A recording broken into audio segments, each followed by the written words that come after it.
Pinaghihinalaan nga ngayon si Alden Richards sa publiko na kung bakit sa gagawin niyang interview ay lagi niyang nababanggit si Maine Mendoza.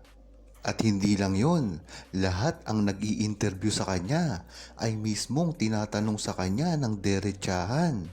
Kaya duda nga ang publiko kung ano talaga ang tunay na relasyon ni Maine Mendoza at Alden Richards.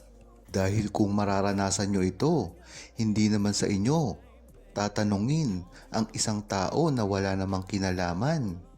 Ngunit bakit tuloy-tuloy pa rin ang interviewer at si Alden Richards nagpangbanggit ng mga pangalan nila sa isa't isa? At hindi lang ito nangyayari kay Alden Richards. Kahit din kay Maine Mendoza ay laging tinatanong si Alden Richards.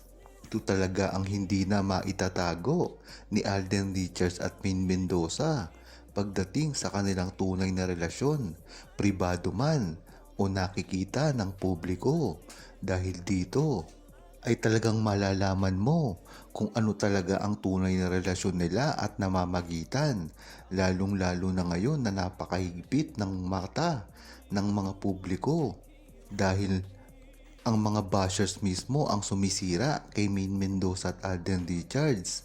Kaya kahit anong konting mali lamang ang makita nila kay Maine Mendoza at Alden Richards ay itutuloy-tuloy nila ito para ganon ay masira si Maine Mendoza at Alden Richards at ang mga karir nila nang sa gayon ay sumikat ang mga starlet ng gustong gusto nila. Ngunit hindi ito mangyayari dahil na nga si Maine Mendoza at Alden Richards na ang nagsabi na talagang minahal nila ang isa't isa. Isa sa mga mahalagang mensahe ang pinakikita nga ni Alden Richards at Maine Mendoza ay wala talaga silang makakasira sa kanila dahil sa kabila ng mga bashers at mga issue na ikinakabit sa kanila. Napatunayan na nila ito na talagang sila talaga ay matatag kahit pa sa individual nilang buhay. Yan naman talaga ang dapat gawin ni Maine Mendoza at Alden Richards, ang hindi magpaapekto sa pinasabi ng publiko, lalong-lalo na ang mga pambabash lang naman na ginagawa sa kanila bilang magka-partner ay dapat nilang itong maintindihan dahil sa bandang huli ay sila rin ang maaapektuhan dito kung talagang susuriin pa nila isa-isa kung sino ang mga nangbabash sa kanila. Dapat nga ay matuto na sila sa mga negatibong komento na makakasira sa kanila ay dapat ay hindi na nila ito pinapansin dahil sa bandang huli sila rin naman ang magtatagumpay dito. Sa halip, piliin na lang nila na mag-focus sa mga magagandang bagay na nangyayari sa kanilang buhay. Minsan kasi may mga nagsasabi rin sa kanila na dapat iwasan na nila ang pagsagot sa mga bashers dahil hindi naman makakatulong sa kanila ito. Bagkus, iisipin pa nila ito pagdating sa kanilang mga tahanan. Kaya dapat ay relax lang sila dahil napakaganda naman ng itinatakbo ng mga karir nila at wala na silang pinoproblema. Dahil na rin ito sa tulong ng buong Aldab Nation na sa simula pa lang ay nariyan na sa kanila. Ang journey nga nilang ginagawa ngayon ay dahil rin sa buong Aldab Nation na sumuporta sa kanila sa una pa lang. Kaya dapat ay pangalagaan nila ito nang sa gayon ay hindi sila maligaw sa ibang landas dahil alam natin na ang industriya na ginagalawan nila ay napakasalimuot. Talagang kahit anong gawin nila ay talagang didikdikin sila dito at kahit anong mangyari, nariyan ang buong Aldab Nation nasa likod nila para suportahan si Maine Mendoza at Alden Richards. Tignan na lang kasi natin kung ano ang ginagawa nilang mga proyekto at mga endorsement, pati na rin ang mga pagkakataon na magkasama sila sa publiko. Dahil sa bandang huli, tayo lang rin naman ang magsasabi kung ano talaga ang totoo sa kanila. Ang mga love team kasi na itinutulak ng iba't ibang mga babae at iba't ibang mga network pagdating kay Alden Richards ay malalaman natin na ito ay para lamang sa trabaho Dapat ay hindi rin ito pag-isipan ng kung ano-ano, kagaya ng ginagawa nila kay Alden Richards, na kahit sino man lang ang mapartner sa kanya ay ginagawa na ng intriga.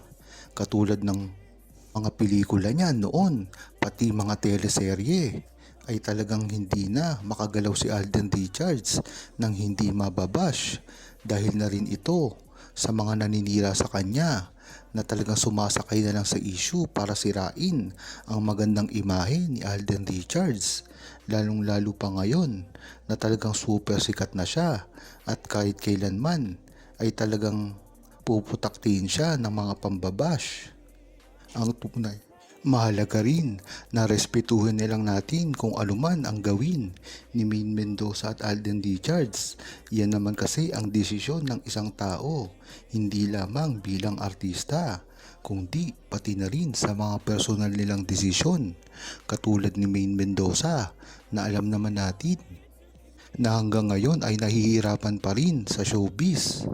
Ngunit hindi nyo ba napapansin?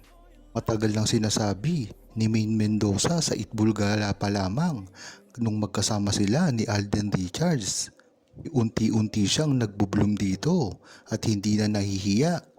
Ang karir niya ay talagang paarangkada sa paggawa ng mga pelikula at mga teleserye.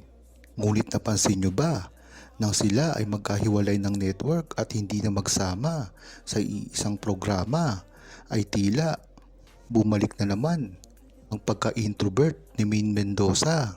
Kung matatandaan nyo, si Alden Richards pa nga ang unang nagturo kay Maine Mendoza para mag-host. Diyan mo talaga malalaman na napakalaki ng impact sa buhay ni Maine Mendoza si Alden Richards. Kaya sa mga basher nila dyan, ay dapat mag-isip-isip kayo dahil ang relasyon ni Maine Mendoza at Alden Richards ay talagang tunay. At napakaganda rin kung makakasama niya si Alden Richards sa Itbulaga kahit mga isang beses lamang. Alam naman kasi natin na eksklusibo si Alden Richards sa kanyang mother network. Ngunit ang tanong dito, ang mga weekdays na panahon niya, wala siyang gagawin dahil wala namang noon time ang GMA7. Ito na ang pagkakataon para makapag-guest si Alden Richards sa TV5. Alam naman natin ang kontrata ni Alden Richards sa GMA, ngunit hindi na siya regular na isang artista lamang neto. Siya na ang pinakasikat na GMA artist, kaya kung ano ang gugustuhin niya ay magagawa niya. Huwag kalimutang mag-subscribe, comment at i-like ang video na ito. Thanks for watching!